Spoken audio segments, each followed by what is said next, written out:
Hi, I'm actor Ian Champion, and welcome to History of Horror Cinema, my personal podcast tour of the good, bad, and the ugly of horror movie history. If you like what you hear, please don't forget to hit subscribe.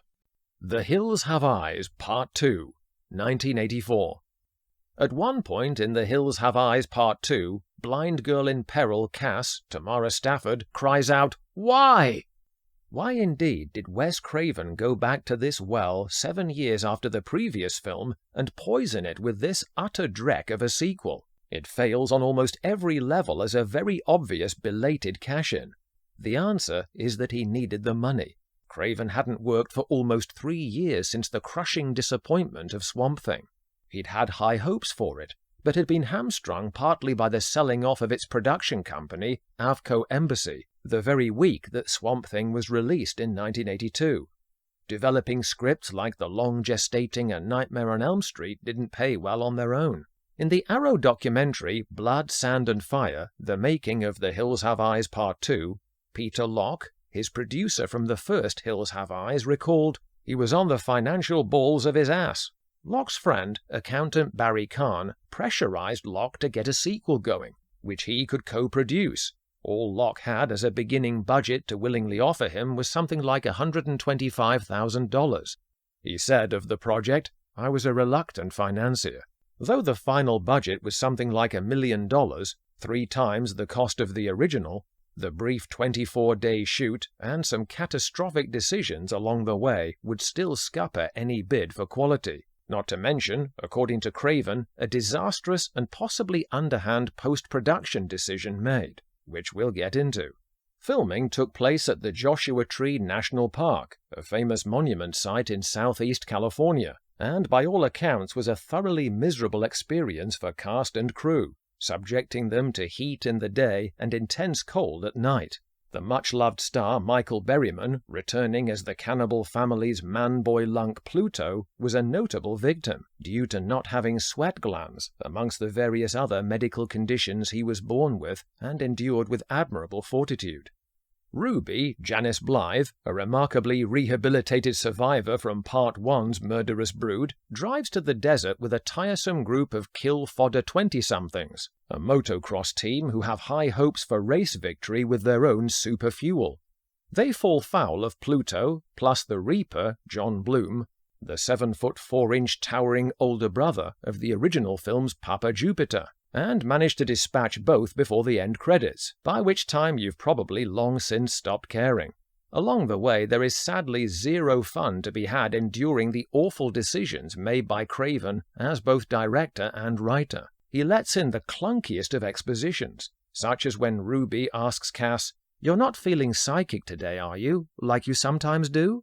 The most laughable and annoying device is the repeated use of flashbacks to pad out the screen time to 90 minutes. Robert Houston, the least convincing of the original cast, kicks this off in the opening scene as a patient unpacking his past trauma to a therapist. Mercifully, we only see him this once, though the flashbacks recur through the film. In fact, Craven was so desperate to get the most out of this that most notoriously we even see one relived by Beast, the German Shepherd, remembering his attack on the homicidal family in the earlier film.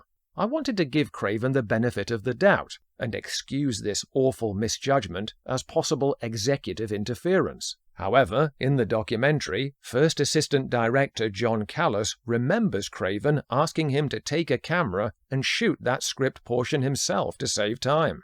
On his arrival on set, the crew's stunned reaction, "Doggy flashback?" The ever-genial Berryman saw it as an example of Craven's wittiness.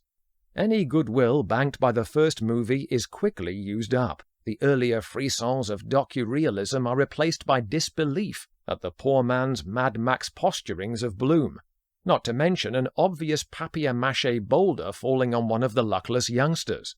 To be fair, one clever design idea came courtesy of production designer Dominic Bruno, who was tasked with constructing a well shaft for an action sequence that was to be 100 feet deep, on the tightest of budgets. He solved this with a gag taught to him by Peter Willey, the designer from Blazing Saddles.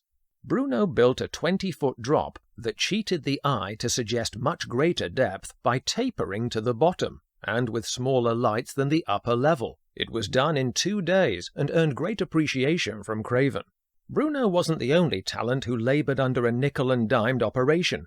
Craven's composer was Harry Manfredini, famous for his Friday the 13th score for their mutual friend and collaborator Sean S. Cunningham.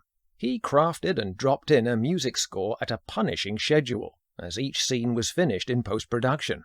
He had never even seen the original film. What he was privileged to see, however, was Craven's script for his next film, a little opus called A Nightmare on Elm Street. The Hills Have Eyes Part 2 is such a dreadful sequel that if you didn't know Craven was behind it, you'd be forgiven for thinking it was the typical case of a studio owning the rights and bringing in a quickie hack director to trade on the property's name without its creator's involvement.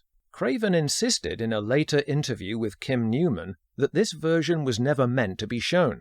The producers had an answer print struck, a standard procedure allowing the team to see what was lacking and decide how to apportion Craven an extra 5 to 6 days additional shooting. But afterwards, suddenly they were acting as if that was the finished film.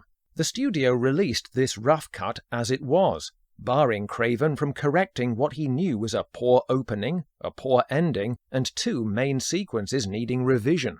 Many years later, Peter Locke concurred.